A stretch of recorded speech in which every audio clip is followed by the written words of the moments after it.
agak cepat sikap bersih saya, tetapi orang katakan, Soekarno mengatakan bahwa bangsa yang besar adalah bangsa yang tidak melupakan jasa para pahlawannya. Maka dengan moto itu, dengan pendirian beliau itu, maka sampai saat ini saya memegang prinsip itu. Kegiatan tapak suci itu sangat banyak, termasuk 17 kali membuat event antar provinsi, bukan saya Gorontalo ya, antar provinsi. Hanya ada perguruan tapak suci. Dan itu bukan karena saya, tapi karena kebersamaan dan karena ada yang menunjang para pahlawan-pahlawan yang mungkin adik-adik lain tidak kenal. Tapak suci itu saya bangun pada tahun 95 dengan 3 murid. 2 orang murid sudah meninggal, tinggal 1 yang sekarang ada di Kotanga. Berlatih di tengah malam dengan pakai obor, berada di posisi Kotanga.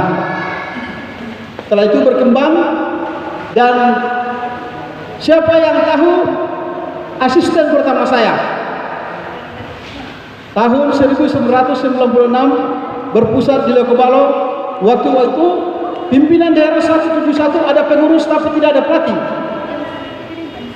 Ketuanya adalah Bapak Ismail Puhi, doktor. Tetapi beliau tadi sudah SMS kurang sehat.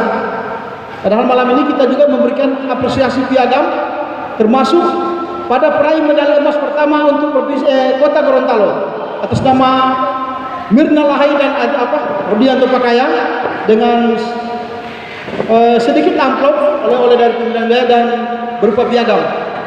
Mereka tidak hadir. Pelatih pertama kita adalah saudara Olix Karim. Silakan berdiri. Ini tapak suci yang sudah mati kemudian berkembang lagi. Ya. Bapaknya ini adalah salah satu tokoh dari sebuah perguruan silat, namanya Aliran 88. Anaknya dimasukkan ke tapak suci. Waktu tahun itu luar biasa aliran tenaga dalam dari Prana Sakti, dari 88, dari yang perisai putih Pak Ardino Tolua ya, luar biasa. Tetapi beliau menitipkan anaknya ke tapak suci. Kemudian, dan ini menjadi tren di tapak suci, yaitu sesama tapak suci kawin. Cuma Yudin mungkin bukan ya. Ada Ujiarti, mana Ujiarti? Pesilat medali emas juga Gorontalo dulu. Ada, kemudian kawin dengan Taufik Padangi, sama-sama tapak suci. Nah, ternyata Olix Karim juga ini kawin dengan tapak suci, makanya kalian ikut sama dia. Istrinya adalah Rahma, anak tapak suci juga. Silakan berdiri. Ini menurut tahun 96. Iya. Ada 2 yang datang. Cuma 2 ya? Ya, cuma 2 yang menghadiri. Padahal ada berapa undangan. Nah, adik-adik sebelum kita bisa lagi, kita lanjutkan kepada sikap siri pimpinan-pimpinan daerah. Adik-adik menikmati kejuaraan Open Turnamen se-Indonesia Timur sekarang, yaitu kejuaraan Hari Patriotik 23 Januari yang sekarang sudah 7 kali dilaksanakan. Siapa penggagas? Tengah malam muda bikin proposal, hujan-hujan hanya makan super mie. Inilah dia orangnya, Alimin S. Takwa, Universitas Muhammadiyah Gorontalo. Bermodal bismillah, ya, tengah malam kita buat proposal, hujan-hujan hanya makan super mie, hampir masuk penjara. Ya, waktu itu kita gagas Open Turnamen Hari Patriotik Piala Yapara 23 Januari. 23 Januari. Yang pertama, dan sekarang sudah yang ke-7. Kemudian ada tepuk tangan lagi. Berarti memang hebat-hebat ini pengurus tapak suci. Kemudian juga ada pelatih dari kader kita dari kebun kopi, Belgi Abbas. Coba mana Belgi Abbas? Berdiri. Tapak suci pernah berjaya ya di kebun dulu. Di area tapasan itu pernah berjaya. Sayang yang dari Suwawat tidak hadir. Katanya hujan dan banjir. Padahal katanya masih terkadang dengan pagutan naga jantan saya, Ustadz Yusuf Gatau dan Merlis Mortamudi. Kemudian ada juga dari Molas, Mola Petudu Atas, Saudara Himam. Ya, Bongo Meme. Dan adik-adik perlu kita bantu dan semangat. Kader-kader kita ini dulu melatih anaknya Bubu, anaknya Apollo. Siapa itu Apollo yang pembunuh kemarin ini ya? Mereka latihan di Kampus Suci. Siapa itu Bubu? Preman dulu ya, dikenal ya. Katanya mau remas batu hancur dan ditakut dulu. Tapi anaknya dia titip berlatih di Kampus Suci. Nah, ini loh hebatnya luar biasa Tapak Suci. Kemudian Tapak Suci itu sengaja saya kumpul untuk bergabung kembali. Dan alhamdulillah yang banyak sekitar 11 SMS saya terima tetap akan bergabung, cuma memang ke dalam hujan dan posisi ada kedukaan. Kader-kader lain mungkin zaman sudah berlalu, sudah berjalan. Tapak Suci lalu diterima pertama kali medali emas atas nama Mirna Lahai dan Rudianto Pakaya. Pertama kali bermain di lapangan tanpa matras di gelanggang. Tetapi yang mehebohkan dan kemudian Tapak Suci dikenal dengan pukulannya adalah Ibrahim Biki, kades 3 April mungkin sekarang yang ada di Molosupat Pohuwato. Dulu Tapak Suci itu raja-raja pukulan, namun sekarang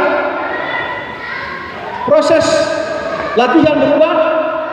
Pelatih-pelatih kita rata-rata memang sarjana pendidikan dan master pendidikan, termasuk Yunus, sarjana hukum, master hukum.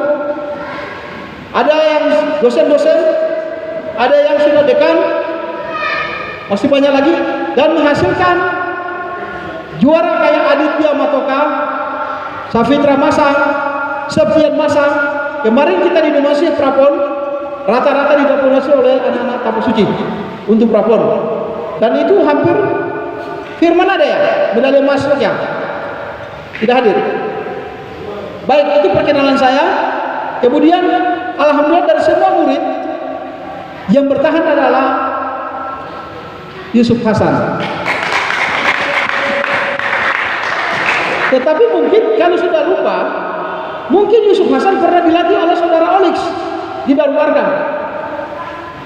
Waktu itu berlatih adik-adik, teman-teman di Lotobalo, latihan habis isya, pulang jam 10 malam, naik sepeda. Murid-murid Tapak Suci ada di Kabila, sampai ada di perbatasan Suwawai, Tembih ya. Dipulang karena cinta diantar dengan sepeda. Bayangkan habis jam 10 malam, pulang ke sana, diantar pulang ke Lekobalo, bukan main jauhnya. Tapi itulah semangat Tapak Suci. Dulu zamannya Ujiarti Eskani, latihan naik sepeda, termasuk Fitra Pakaya. Sekarang sudah enak. Saya berharap semangat lalu itu pada negeri ya Pak Alimin ya, tidak pernah dibayar, malah hampir masuk penjara, di sidang. Tetapi berkat mereka ini Tapak Suci itu ada. Ada satu lagi almarhum saya undang, tetapi kepada istrinya untuk diberikan apresiasi.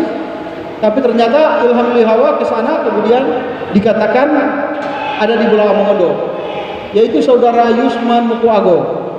Tapak Suci itu pernah mati, saya bekukan 7 cabang, tidak aktif. Kemudian berkat dia, SMK 1 ini ada. Saya sudah patah hati, dikit ya. Saya sudah patah hati melatih di Gorontalo ini. Banyaknya perdebatan, perselisihan. Saya vakumkan sekitar 1 tahun. Dan beliaulah jasa Tapak Suci ini, jasa beliau itu Tapak Suci sampai berkembang sekarang. Beliau datang ke BRI, saya waktu itu masih Satpam BRI, security, kepala Satpam. Dia katakan, Kak, saya mau berlatih Tapak Suci sama Kak Panji. Akhirnya, apa tujuannya? Dia katakan, kami dari Bulawa Mongondo ingin latihan. Di mana? SMK 1. Saya tantang sama beliau, sama almarhum. Semoga beliau mendapat pahala ini untuk kubur ya. Saya katakan, dalam hari Jumat depan kalau kau bisa kumpul 50 orang, maka saya akan aktif perguruan Tapak Suci. Dia bilang siap. Hari Selasa dia datang, Kak ini yang siap berlatih Tapak Suci 80 lebih. Saksi hidup masih ada Ujiarti Eskani. Ada murid pertama di sini SMK 1 Ujiarti Eskani? Ya? Ya, 80 lebih. Waktu itu SMK 1 penuh.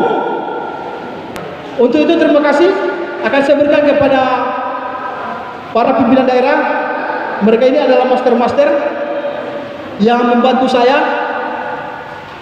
Dan selama ini saya ucapkan terima kasih. Selama ini Tapak Suci bikin acara besar bukan karena saya, tetapi karena kader-kader ini. Termasuk yang hidangan yang kita nikmati tadi, itu bukan saya hanya sumbang burasa. Tetapi kader-kader sumbang daging, sumbang macam-macam. Malah Pak Rektor sumbang 1 juta untuk kegiatan ini. Saya sumbang 1 juta, mau saya tidak hadir. Inilah yang saya bilang Tapak Suci bukan karena finansialnya kuat, tetapi kebersamaan ini yang bikin besar kita. Insya Allah ke depan generasi pengganti saya tidak berharap saya sabuk hitam terus. Besok-besok ini akan jadi sabuk hitam. Adik-adik harus bisa menggantikan kami yang di depan. Kalau ibaratkan matahari, ulang kali saya katakan, saya matahari di posisi jam 4. Sedikit lagi terbenam, masuk. Nah, adik-adik ini masih jam 9, masih segar, silakan. Semangat. Kalau kader-kader jam 1 masih jauh orang. Masih jauh terbenam ya. Kalau saya sudah jam 4 karena sudah 2 kali masuk rumah sakit. 3 kali sudah out ini, apalagi makan sate tadi. Demikian, terima kasih. Assalamualaikum warahmatullahi wabarakatuh. Baik, demikian kita telah mendengarkan sekapur siri dari pimpinan wilayah 31 Tapak Suci Provinsi Gorontalo.